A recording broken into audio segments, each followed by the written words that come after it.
Hello, everyone. Welcome to a hot, woo, good God, hot edition of ARG Presents.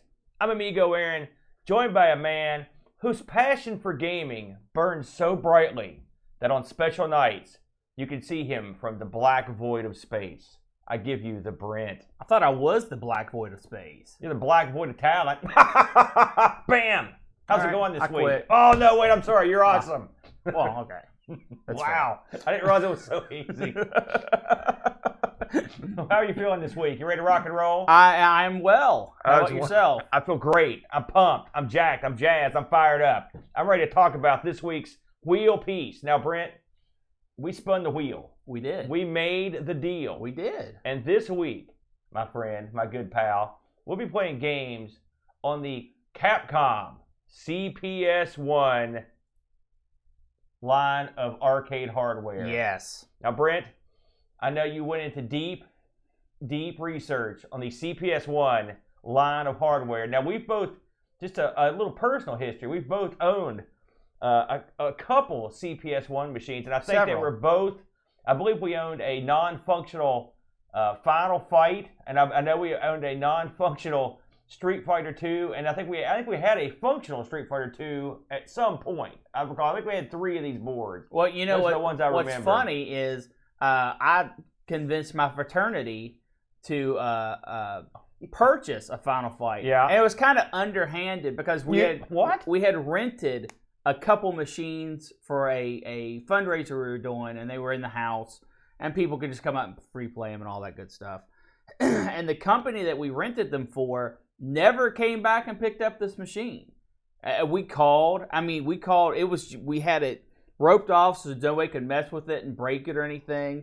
And called. And I don't know if the company went out of business or didn't care or whatever it was.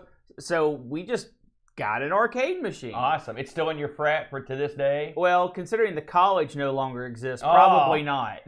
Listen, people are stunned, so I'm going to ask you now. The college you went to, barber or clown? No, I went to West Virginia. West who? I'm sorry. The full name of this college was West Virginia. What is going on with that? It's because listen to this name. It's West Virginia University Institute of Technology. Uh-huh.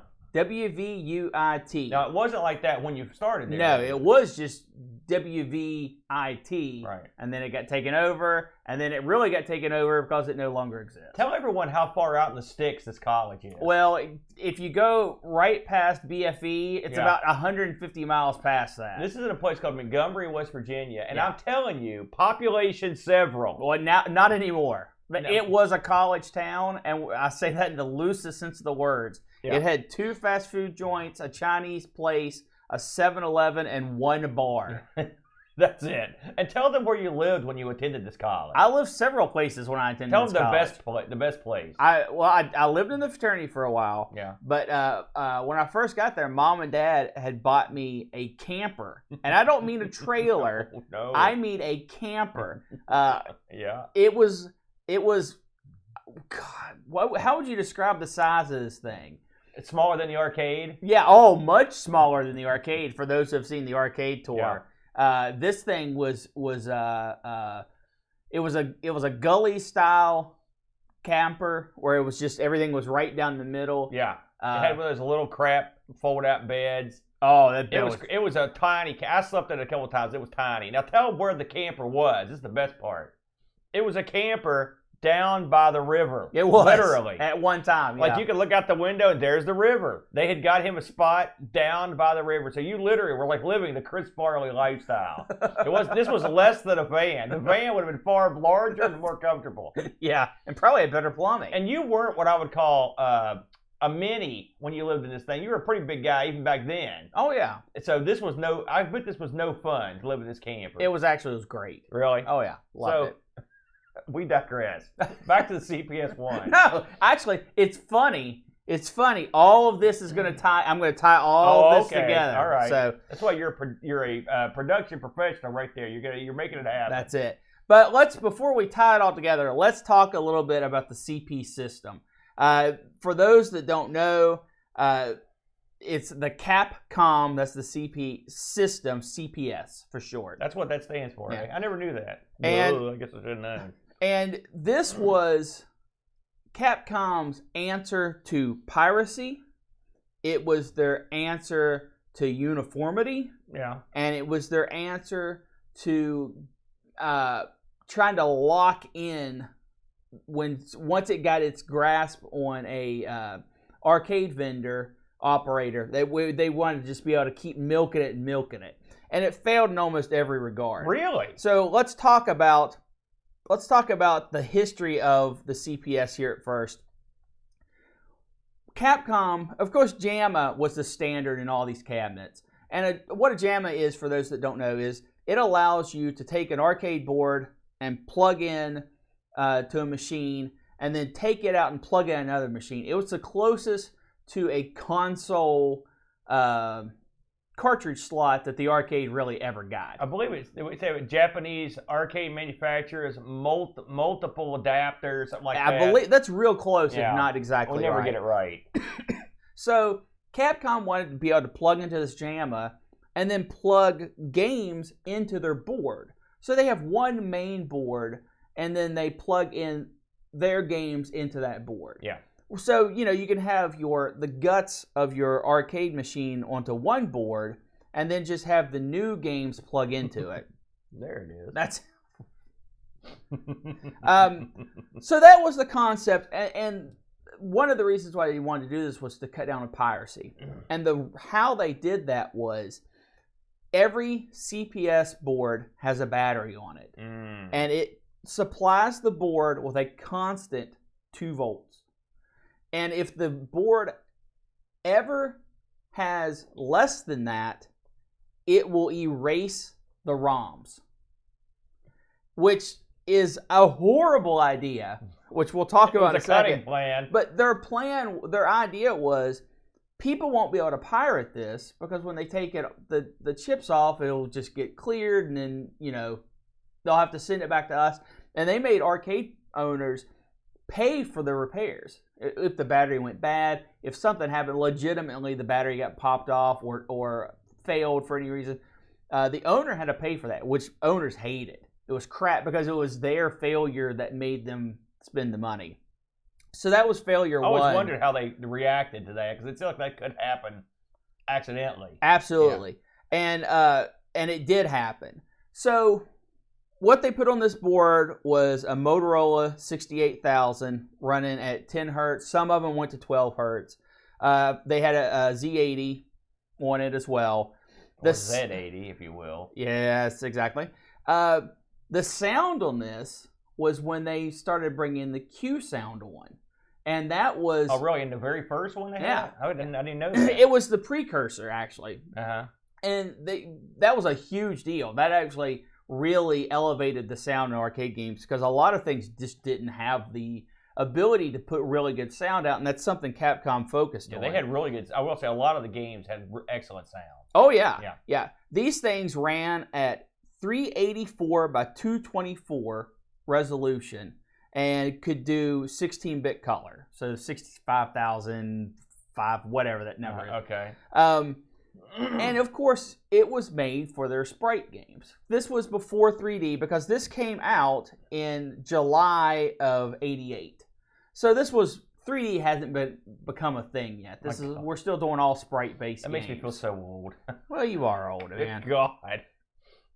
So, and of course, it had 64K of working RAM and 192K of VRAM, mainly to do shadows, different graphical things. Yeah.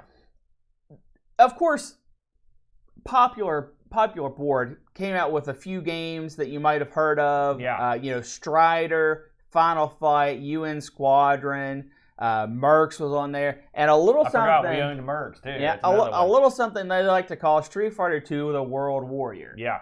Which is obviously where the mass popularity of this board comes from. This was obvious. This was said to save the arcades back in the day. It was, yeah. I mean, this thing had. Looking over the list here. I mean, good Lord, you had 1941. You had Captain Commando, which was a pretty popular game in Japan. Yeah. You had King of Dragons. You also had Knights of the Round, which I saw at a lot of arcades back in the day. So you had a lot of pretty popular games. I think you also had Forgotten Worlds on there. Yeah. Ghouls and Ghosts. I mean, you had a ton of good big games. Absolutely. And Capcom was a king of the arcade market, especially during this time. Yeah. So why did this?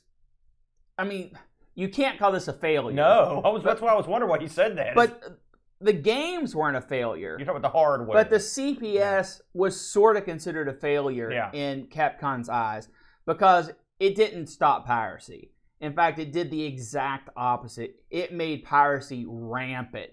Really? It was so easy for them to go in and pull this information off. And plus, they had one board that they basically had to rip off, and then they could plug all those other boards, all those other games into it. Yeah. There are countries, especially during the Street Fighter II boom, where there were more bootlegs out in the wild than there were actual Capcom boards.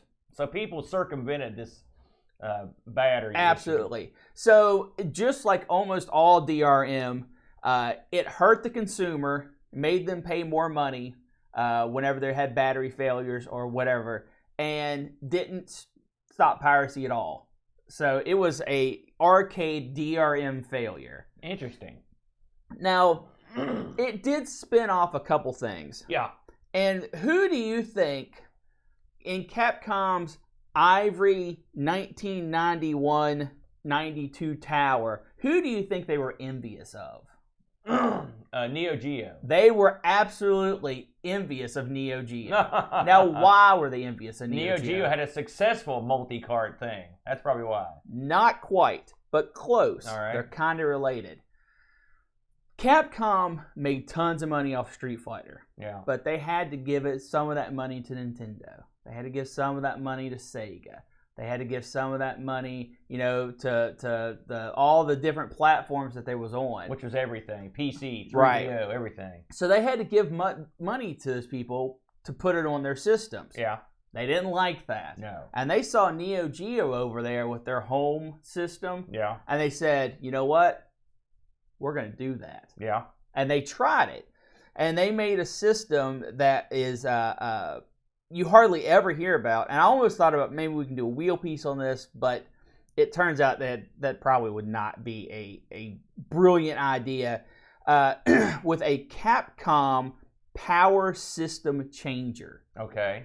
This was their answer to the Neo Geo home system. And what it allowed you to do was take those arcade boards, plug them into this device, play them on your television with either a Nintendo or Super Nintendo, more often a Super Nintendo joystick. So it's a super gun. It is exactly a super gun. Tell them what a super gun is. A super gun allows you to play JAMA games on your television. Yeah, it was just a little device. In fact, one thing that was used a lot back in the days, if you're an Amiga guy, the 1084s were great for hooking up arcade boards to test them and stuff. So I know a lot of people use those to play games with sort of a limited super gun. But yeah, super gun was. I built one once. Yep. Yeah. And it worked. It was fine. Yeah.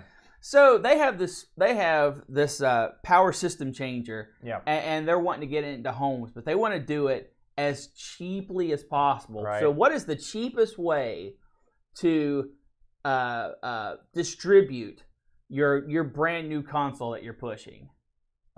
Through the mail? Mail order. That's correct. I'm on fire. So they literally, they advertise in a few magazines and some trade shows that you could mail order and buy this changer thing. Yeah. And it was literally, it just had where the CPS board would plug into. So you plug a raw JAMA CPS board into a box? Is that what you're saying? Sorta. They actually sold them as massive carts, but inside all it was the CPS board. So it wasn't changed in any way, just had a plastic thing around Pretty it? much a plastic thing around That it. is wacky. How big were these things? Those CPS boards were like that big. The actual unit was small.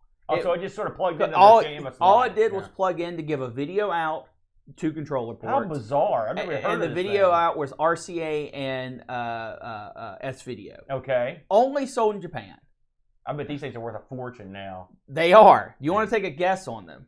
I mean, what did they sell for then? That would help. I'm guessing several $100. Now, probably $800.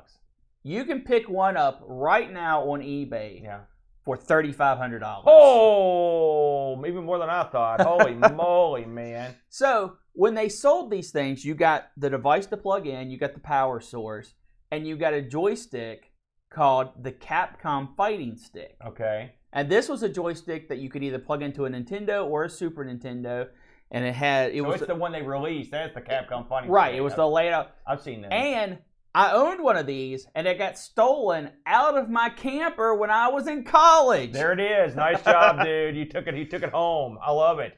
So that thing was a complete bust. Yeah. It did nothing. They made very few units, and now, of course, it's highly sought after. I sort of want one, though. Well, now that I know about it. That finger thing means the money. Listen, folks, send in your donation. Throw your money away. Now, I did skip something that we need to go over because when we were going over the list of CPS games, we noticed a few that were missing. And that's because in between the CPS and the power system changer, there was something called the CP System Dash. The Dash, you're saying. And this was considered CPS 1.5. Okay.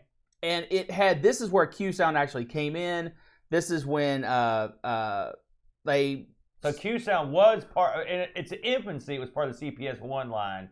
And then they actually developed Q Sound for the Dash system. Is that what you're saying? You know, I want to say that, but going over this again, I'm not going to say that for sure because I'm starting to have my doubts. Well done. I'm trying to think of these games, and I don't think any of them actually had Q Sound listed. I don't remember that thing ever coming up. Yeah, and I know they had encrypted sound on these boards, so I'm not going to say that definitively. I believe I might be incorrect about that.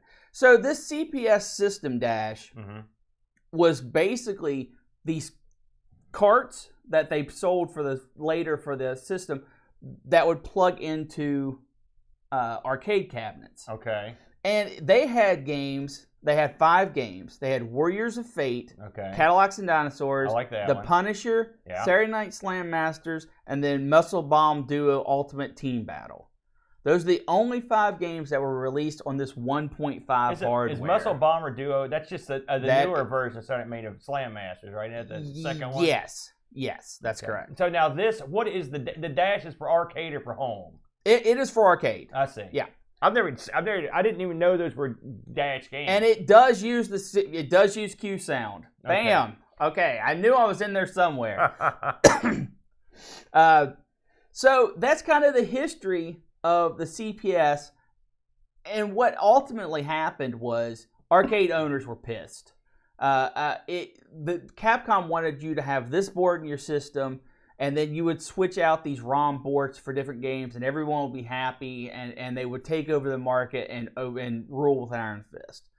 Well, they didn't buy themselves any favor with the battery issues. They were super easy to pirate, and Capcom saw the writing on the wall. Even though they ran from 88 to 95, eventually they had to upgrade. And when they went to the CPS-2, that was the big game changer for Capcom. But we'll go over that another day. Which we also had several of the CPS-2 games. Yes. And they also had the suicide battery on those as well, as I recall. Now, one thing I do want to mention, because I know we're never going to be back this way again, and this is a little bit of history that probably no one knows about, especially if you didn't know about the Capcom Power System Changer in the beginning. They were releasing these games for their home system, and they released Final Fight, your Knights of the Rounds, your Slam Master, your Street Fighter Turbos, and stuff like that. And eventually, they saw this ain't going to go anywhere. We're done. We're already moving on to CPS-2. One of the first things to see of CPS-2 was Street Fighter Alpha. Right. Okay? Or Street Fighter Zero in Japan. Yeah. And the very last game that they made for this home console was Street Fighter Alpha. Right. But it wasn't using the CPS technology. It had moved on. So they had to actually downgrade the game to make it work with the original CPS system to sell for their failed home system. You're kidding me. So I didn't know Street Fighter Zero ever released it. There was a CPS-1 version of that? There, sorta. It was for this power system, so the home system. Did it come out in the arcade? No, because they had the new hardware for it. How bizarre. This was the old hardware, and they actually took frames out. They lowered the sound quality. They muted the colors. They had to remove some of the color palette just to release it on this failed home console thing as their kind of their last hurrah. How bizarre. Yeah. That's a weird one. That is a strange one. Well, that's good stuff, Brent. I didn't know a lot of that. So we had to choose 2 games from the decent list of CPS-1 games. I'm going to lead the show this week, Brent. I'm going to be curtain jerking, but I had to go with something I never played before. Well, not extensively played.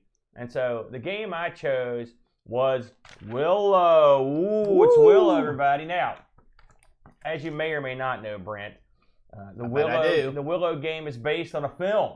Oh, absolutely know that. Yeah. A film. Let's look at the. You know me. I like to. In fact, I'd love to include some footage, but you know how that goes. So we're not going to do that. Instant death. Yeah, you'll be instantly banned for life. So let's talk about Willow here, Brent. Now, Willow was a big film. They had big plans for Willow when this was released, all the way back on May 20th of 1988. All right. Yes. This was a film that was, the story of this movie was written by George Lucas and directed by Ron Howard, which is one of George Lucas's good buddies. And I had a pretty good cast, including Val Kilmer as Mad Mardigan, Warwick Davis, who I believe played the title character in this, Joanne Whaley, and Billy Barty, one of my perennial favorites, Billy Barty, the master small guy who's been in everything, including UHF. He's been in everything.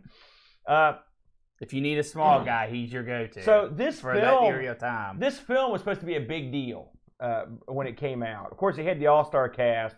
You had Lucas, fresh off the success. You got to remember, this is '80s Star Wars success. So this guy was like King Dong when he came out with this thing, and this was his attempt at sort of a high fantasy adventure film, which followed the adventures of the diminutive Willow as he went across a kingdom with Mad Mardigan, fighting battles to rescue a baby who had been taken hostage to be killed by the evil witch at the end. Horrible. To open evil portals. Did you see this film when it was out, and what were your thoughts at the time? Now, correct me if I'm wrong. Yeah. In the beginning of Willow, don't they ask, there's like a school of magic or whatever, and they say, point to the hands that are the most magical. And it's got a bunch of village elders holding their hands out. I don't remember any of this. So there you go. And the correct answer is your own hands. Is that Willow? You got me. I haven't seen this thing for 20 years. Okay, if that's Willow, then yes, I've seen it. If it's not, then I don't know. Willow was so I saw Willow in the theater because everyone saw it. I mean, I thought a lot of people saw it. It seemed like right up my alley. It was Lucas, and this is when Lucas, like I said, this is like before he'd done some questionable stuff. People were like, oh yeah, it's gonna be great. And I liked Val Kilmer too. Val Kilmer was great in one of the Zucker's films, Top Secret. If you've ever seen that, I highly recommend it. His comedic turn was outstanding. He wanted to play Batman, Jim Morrison, a million guy, Top Gun. So when this came out, I thought, man, this is going to be great.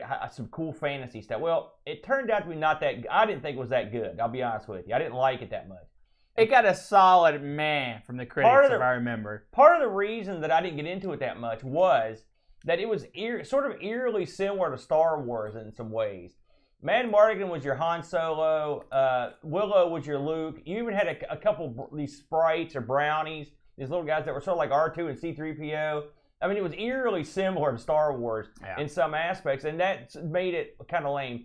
The bad guys in it, I just didn't think were that interesting or compelling. The fact that they're going to kill this baby, that's not a great plot for me. I hope they win. Aaron, they got to shoot that baby right into the exhaust port. This is also the only way to blow it up. This movie was a little. We talked about Gremlins last week being a little violent for younger viewers. This one's sort of the same way. Yeah. If you think about the premise, there are scenes where the babies on the precipice of death.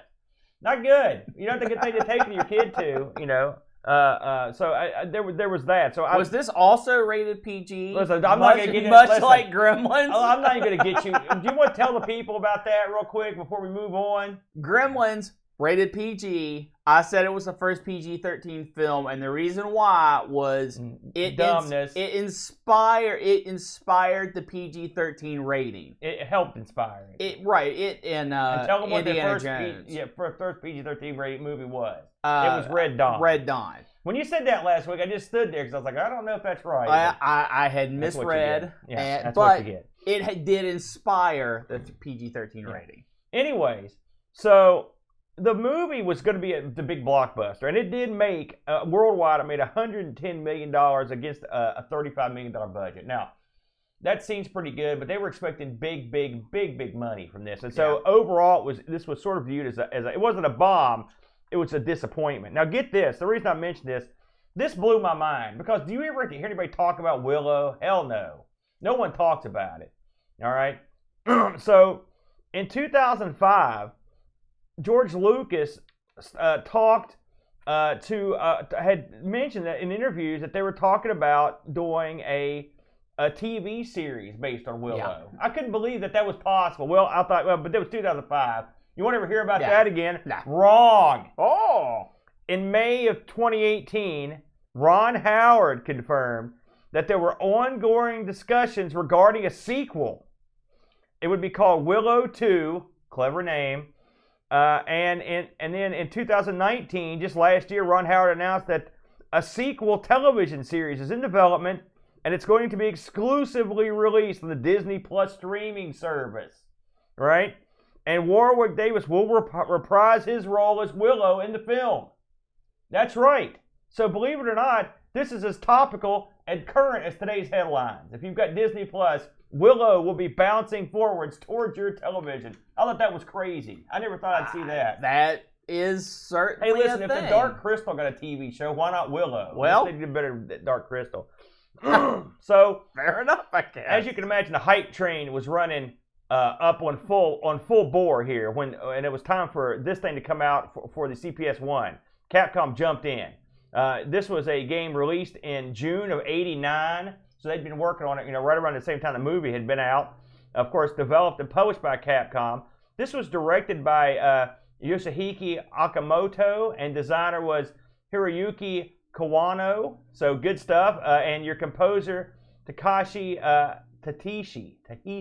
I'm going to get these eventually, Brent. Now, of course, again, on the CPS-1. So, what do you play? What do you do in this game? Well, Willow is, of course, based on the film. You actually had Capcom did 2 Willow games. They did the arcade game, and then did a Capcom version of the game for the NES. Now, I've always heard, I don't play the Nintendo, but I know you did. But I've always heard that this is a pretty good game on the actual Nintendo system, and I hear that's the superior game of the 2. Of course, they could go more in depth or whatnot. So, but anyway, the arcade game puts you in the role of the 2 lead characters at various times. You start out as Willow, and eventually you'll be playing as Mad Mardigan, and at some levels you'll get to choose who you play, which is kind of neat.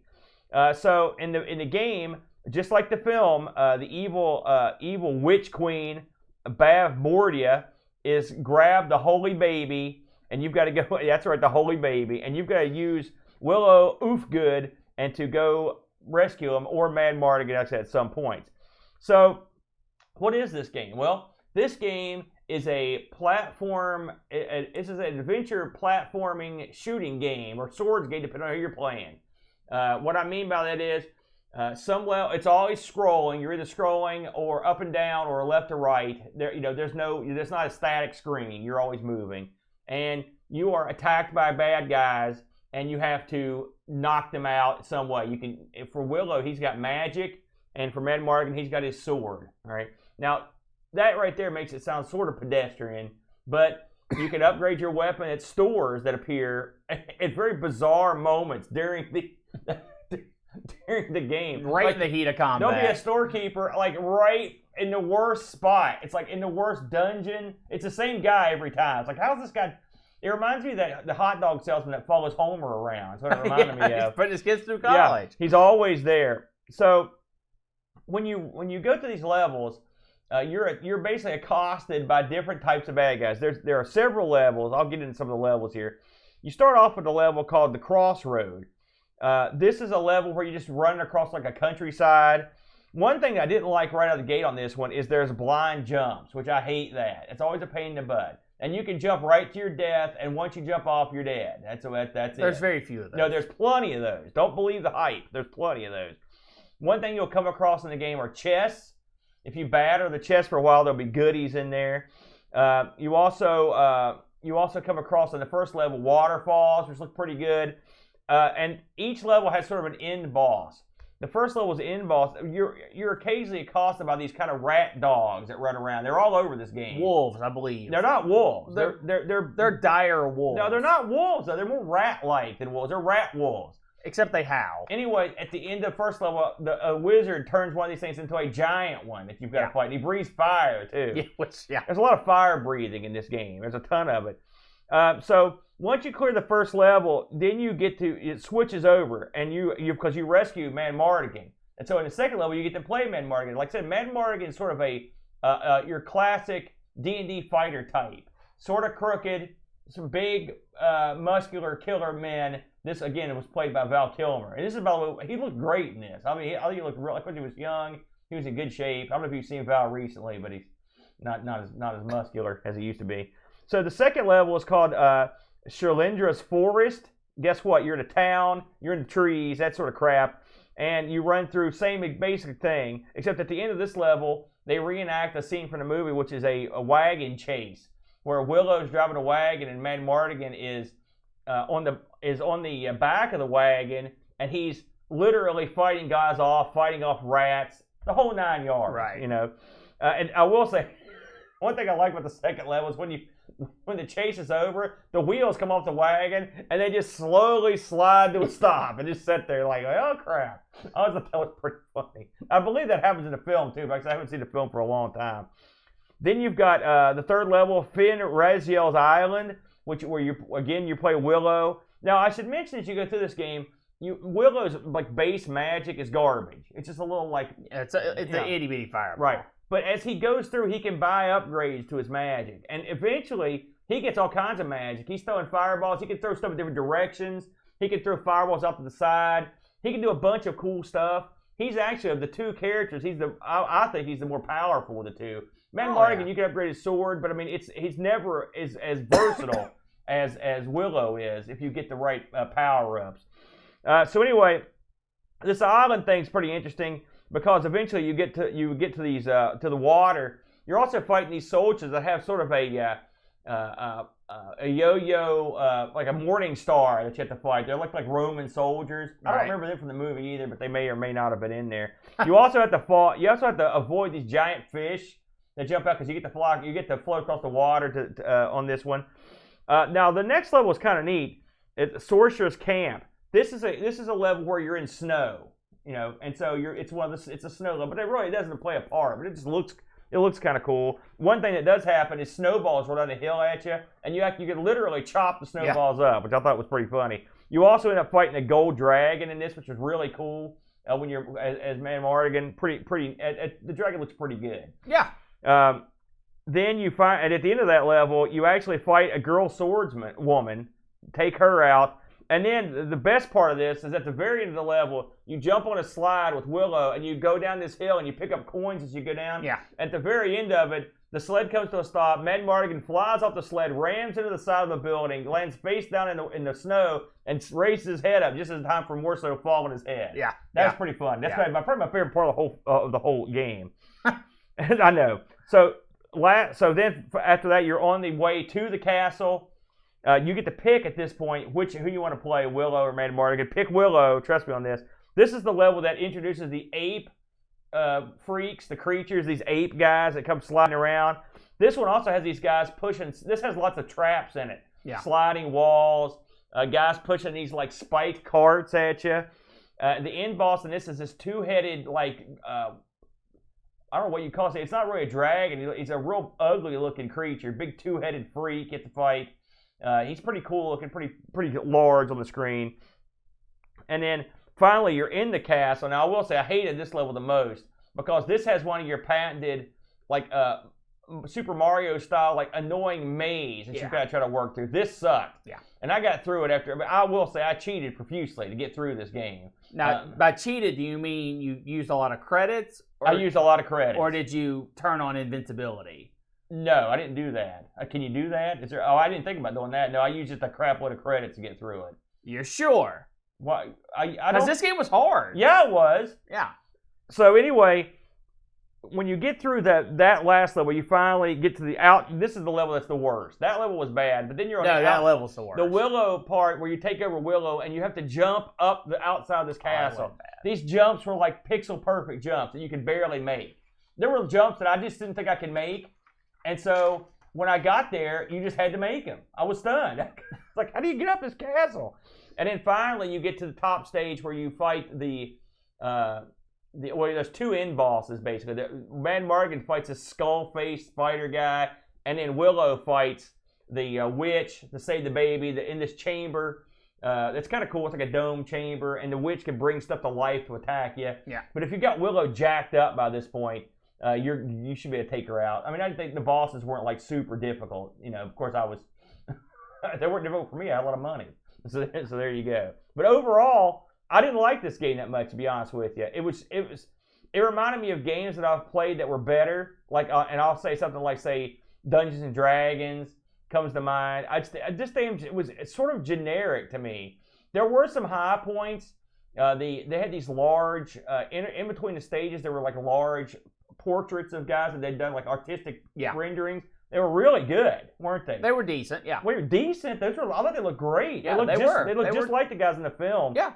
But I think what hampers this to me is, number one, I don't have a real affinity for the movie. You know what I mean? And number two, this just seems sort of generic to me. Like, I mean, it didn't seem like they'd reinvented the wheel here. It almost like, you know how Ocean would make those endless movie tie-in, platform games. This was like a better one of those. That's what this reminded me of. So it didn't really stand out to me in too much. What did you think of it? I think that is incredibly harsh. Well, I mean, I didn't say it was bad. I just didn't say. I think that's incredibly harsh. You liked it, obviously. No, I neither liked it nor disliked it. Yeah. This is an action platformer where you get to play two different characters, which have two completely different styles of attacking. Otherwise, they're all the same. They have the same hit points. They have the same movement. They have the same jump. I think that this game had some incredible detail.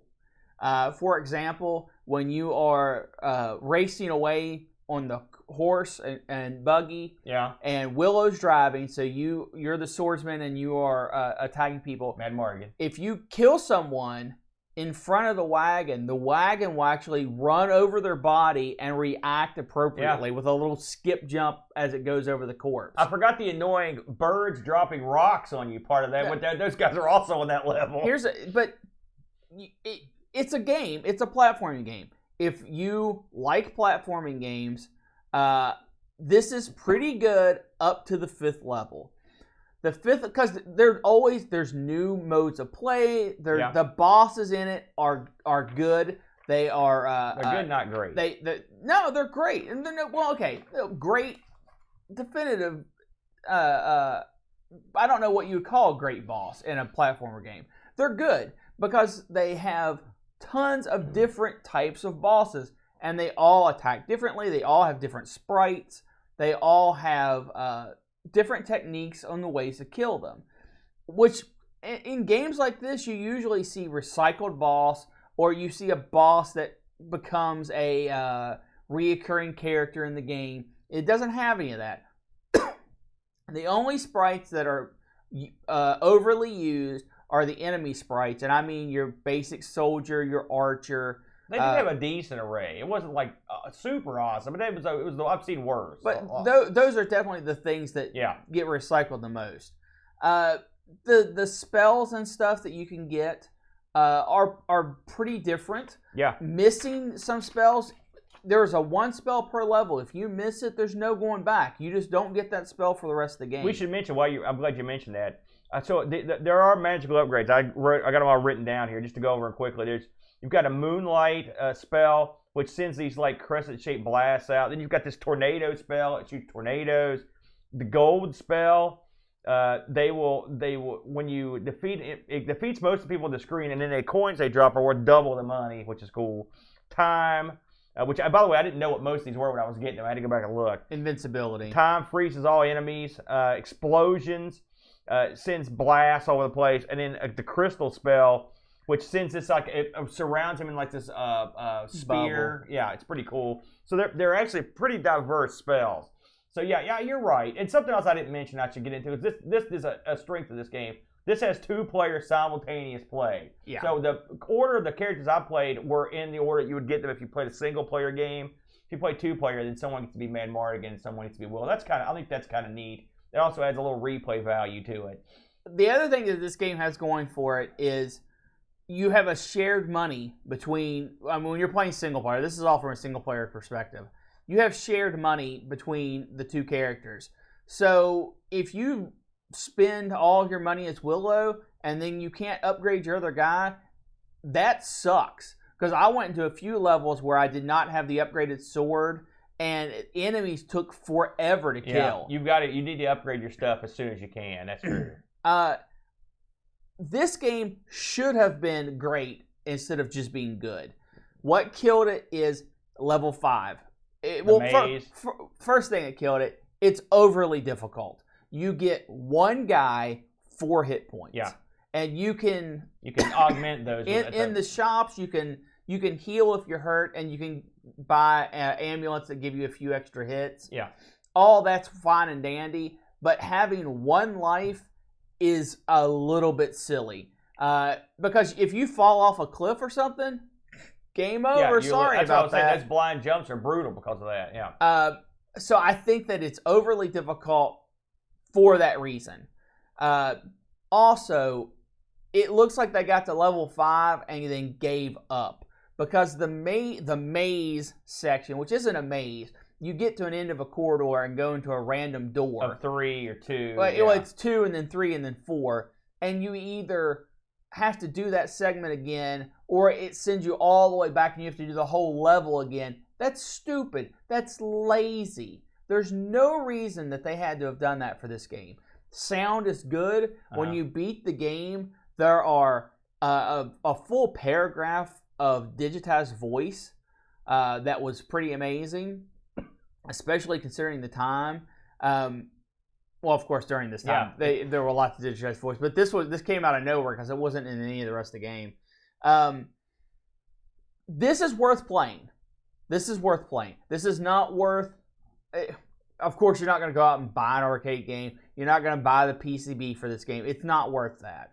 It's worth playing through an emulator, though. Yeah, I agree. I mean, it's worth playing through once at least. This game reminded me, like, I can't help but compare this to a game like Revenge of Death Adder, Golden Axe 2, for example. No. Something like that. No. You're wrong. You're absolutely wrong. Why? This is not a Final Fight game. It's an action platformer. Right, but that's no, those are not. No, those are 4 enemies over and over and over and over. Those games are trash compared to this. Now wait a minute. Trash. You're forgetting. No. Let me tell you something. Revenge of Death Adder crushes this. It crushes. You're wrong. It crushes it. Don't listen to him. Oh, no. Listen, we covered it on the show. Awesome. I'm not saying it's a bad game. This is so much better. No, this is nowhere near as good. So much more innovation. It has so much more going on. I don't think both graphically and through storytelling. Oh, dude, you need to go back and play. You need to go back and play the Golden Axe Revenge of the Death. It's a way better game. The only thing way better. The only thing aspect of it. No, yeah. I completely disagree. Well, we'll go back. Trust me, we'll go back. Once you go back and look at that, you're gonna feel like a fool. No, I know exactly what it is. At the end of the game, the axe comes down and hits him in the chest. Yeah, I know. You can no, that's Golden Axe 1, and the second one, Golden Axe, you're up fighting on the clouds. In the clouds, I know. So anyway. When you compare a game like that to this, this comes up wanting big time. I completely disagree. This was just sort of a generic game. To me, you are so wrong. Sorry. No. To me, no. A generic game repeats all of its levels. It repeats all of its concepts. This doesn't repeat a single level or a single concept through the entire game. It didn't do it for me. I'll be honest with you. But you have to review the game based on the quality of the game, not off of your judgment of a game. Wait a minute. I'm not reviewing it. I'm telling you my opinion. It did not do it for me. And that's fine. It's worth playing a couple times. It's and fine. It may be more fun with 2 players, but overall. It's fine if you don't like the game, but you can't say, this game was generic and crap, because it wasn't. I can say that because I'm the one that's making the comment. Well, yeah, you're making it up. I think it's generic. So, let's go with our listener reviews. Let's look at Graham, our good buddy Graham W. Vepke. Had a look at this. He writes, I actually see many Black Tiger elements in this game, from the platforms and the jumps you need to make, to the coins you need to buy upgrades in the store, which is visited by touching an old man character, which just sounds wrong, but it is what it is. This 6 out of 10 side-scrolling action platform has a few unique ideas. The long upward jump and character switching during the game, for example. The art is nice, the music and sounds are good, but I just prefer to play Black Tiger over this, as described on the title screen, super game. So, which by the way, I have played Black Tiger, and I understand exactly where he's coming from on that. But again, I'm with him. 6 out of 10. That's probably about where I would put it. So it looks like I'm not the only one that thinks that. So now, again, it's not that you don't like the game. I don't care if you don't like the game. I don't like the game. You can't sit here and say, it's like a generic blah blah blah. It's not a generic anything. I thought it was pretty generic, frankly. Tristan, when you've played as many of these types of games as I have, you see the same patterns over and over. So, let's move on to your game, Brent. You've had a unique choice this week. Let's get into it. So, tell everyone the game you picked for this week. I went with Quiz and Dragons Capcom quiz game. An odd choice, to say the least. I went with this because you do not see... You see this kind of game more now in arcades, way more now than you ever saw it back in the day. Yeah. This was released in '92, of course, on CPS system. It is, at its core, a quiz game. You are asked questions. You are given 4 options. You press which one. You either get it right and you move on, or you get it wrong and you take a hit. What makes this very, very unique, though, is it wraps together a quiz game, a role-playing game, and a board game, smooshes it all together, and somehow makes it work. When you start up the game, you can choose between 4 characters to play as. And each character has a special trait or something that they use to make the game easier. For example, the fighter recovers health faster, and you lose health whenever you get a wrong answer. The Amazon, sometimes you only have to choose between 2 or 3 options instead of the normal 4. The Wizard allows you to sometimes choose what category, and this game has many, many different categories. I think it's like 8. It's got a lot. Different categories that you can choose from, and the Wizard kind of lets you narrow that down to choose something that you feel more comfortable with. Like if you're a big sports nut, you can choose sports.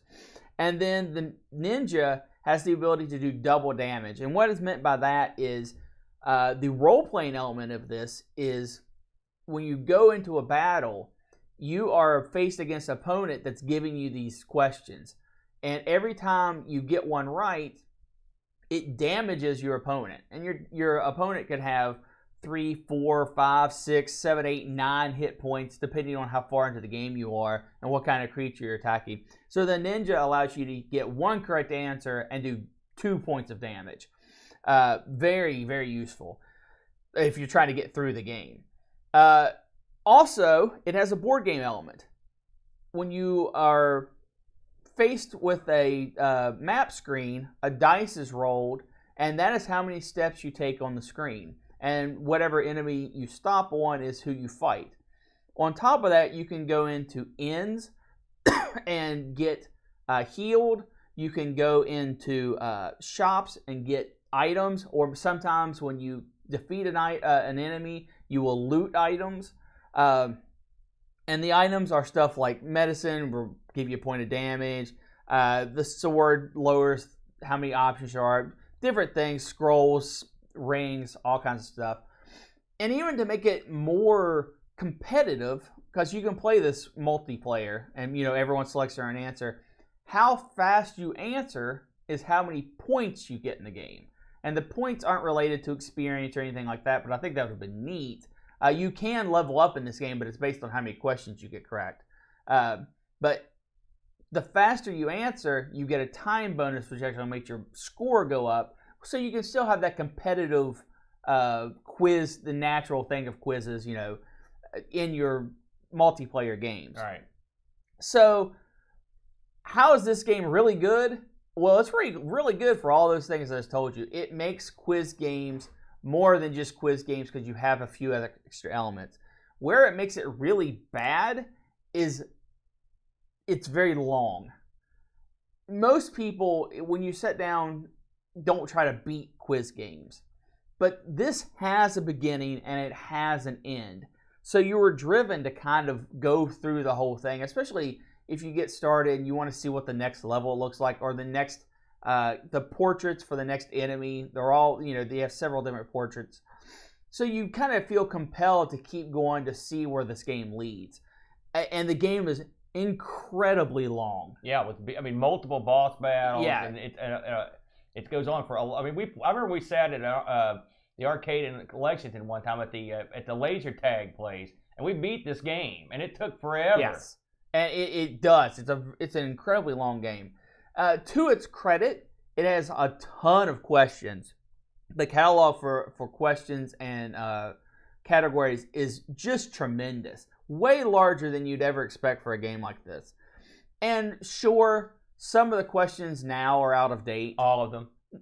A lot of them are. A lot of them. And not some of them all. No, that's so ridiculous. Let me guess, you also think Willow's a bad game. Some of them are region specific too. That makes it a little bit more difficult for like an American to answer, like soccer questions. But that's not the fault of the game. I'm just saying, it's not. The questions are good. Some are good, some are bad. But a lot of it is stuff that would, like a kid that would play it now would really be pressed to answer some of these. They're about movies from the 50s and no kid is going to sit down and play this game. This was aimed at adults when it came out, and it's still going to be aimed at adults now if you're going to play it later.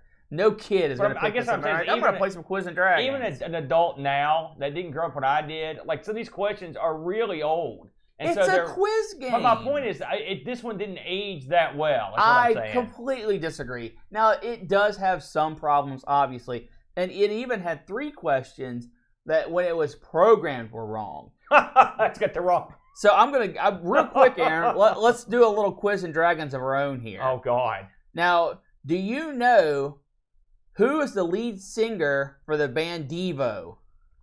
No. All right. I don't know his name. The correct answer is Mark Mothersbaugh something. Mark. We'll just go with Mark. But the answer given in the game is Bob, who is the guitarist and keyboardist. There you go.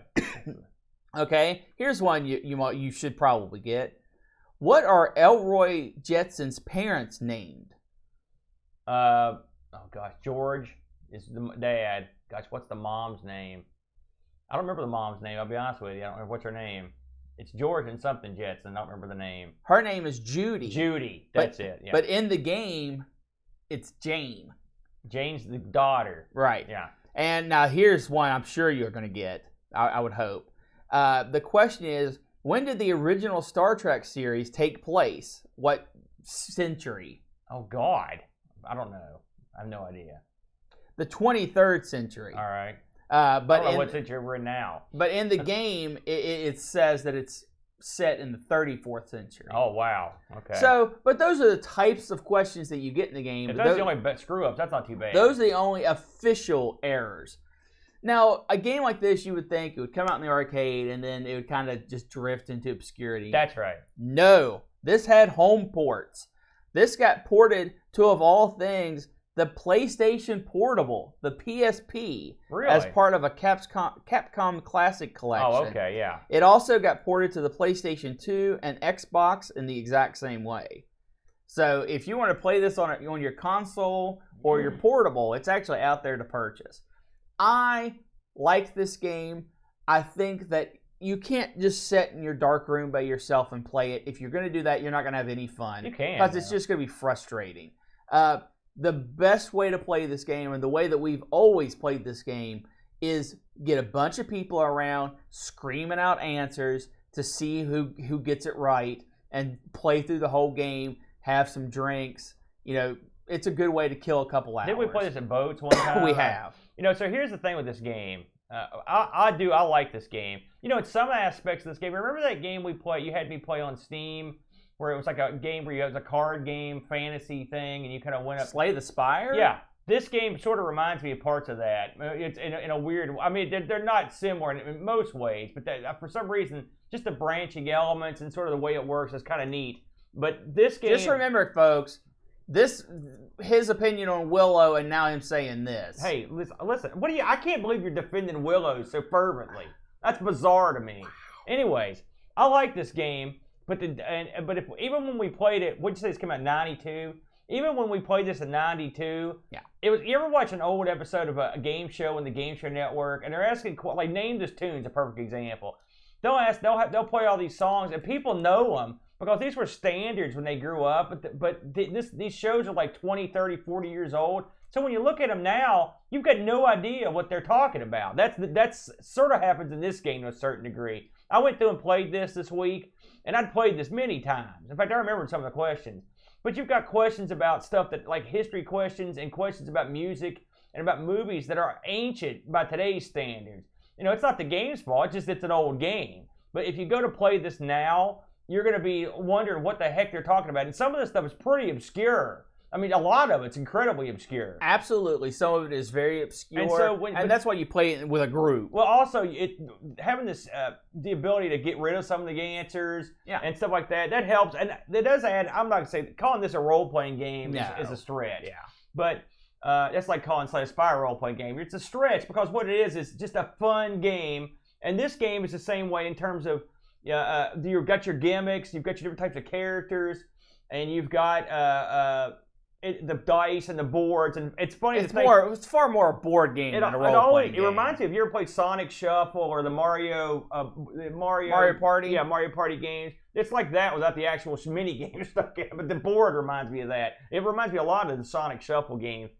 But it's funny for me to think that these zombies or dragons are quizzing you on this stuff. Yeah, that's another ludicrous. The mental image of it is pretty good. This falls into the typing of the dead category. It's just a lunacy if you think about it too deeply. Yeah, the fact absolutely. That this stuff's coming out and asking these questions. Absolutely. But I will say I've always been a big fan of this game because it's fun, and the thing is, it's a trivia game that doesn't. It's shallow, which is a good thing. I mean, when I say that, I mean. You've got your stick, you've got your 4 buttons on each side. You sit down and play this thing. There's no crazy extra crap they put in. Right. Nothing to make it too complicated. It's a trivia game. It never changes. That's what I want.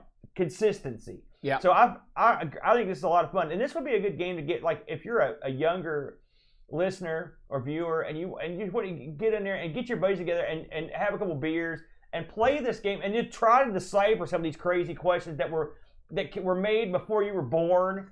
It would probably be good for a LARP. And then for you old fogies like me who have been around for a while, these will even tax your memory because, I mean, a lot of stuff's super ancient. Yeah. And again, you're going to get crazy sports questions about stuff that you're like, even if you're a big baseball fan, they're asking you questions about baseball from like the 70s and 80s. You're like, what in God's name is going on? It definitely lends itself to someone who is very intimate with a topic if they're going to get some of these things right. Yeah. We did get a listener review on this again from our good buddy Graham W. Vepke. He writes, "Is this another edutainment game? I guess this was the game designed for parents to play where their kids played Street Fighter 2. It's an okay 6 out of 10 quiz game with a very light role-playing element. For example, you can cast spells to reduce the number of answers, and you also answer questions to heal or rest at the end. The art is nice and is all presented in a board game style with dice and card game elements. Unfortunately, I grew tired of this game very quickly, like I do most quiz-type games." Yeah. So he gave that a 6 out of 10. If you're not, if quiz games are not your thing, this is not going to change your mind. Right. Oh, I should mention before we move out of this category, I looked up what these PCBs are going for on the system. Now, Quiz and Dragons I didn't look up, but I did look up Willow. Now, get this, Brent, because we used to have so many of these. I have to laugh. One of the a complete Willow board, just the board working, recently sold for $462. Yeah, it's a very popular game. If you want, there's one up right now that's available for $1,100 or best offer, and he'll probably get near half that. Is that for the whole cab? Yeah, no, that's just for the board. No one's going to pay that much. The marquee for this thing, the original Plexi marquee, goes for $80. You can get a repo for $15. Now, these things do vary in the cost, but you're going to be paying some bucks because that's just the way it is these days. Well, plus Willow was a fairly rare arcade title.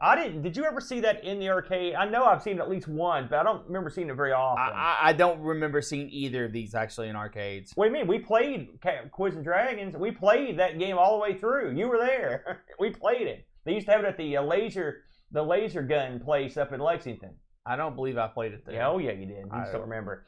So, something else I often don't remember is what's on the wheel. Let's have a look, Brent. Wheel action. What did you put on there this week? I don't think even. Oh yeah, we did discuss it. I keep forgetting. Joining the wheel as a normal piece, we have Windows 3.XX. All right. We'll be looking at a Windows 3.11 more than I'll have to really game. look in to see what. That'll be interesting. What and for our retro rewind, we have the Dreamcast. All right, the Dreamcast, a great system. All right, a great one. Let me help you out here. All right, spin the wheel, make the deal, man. Good spin, good spin.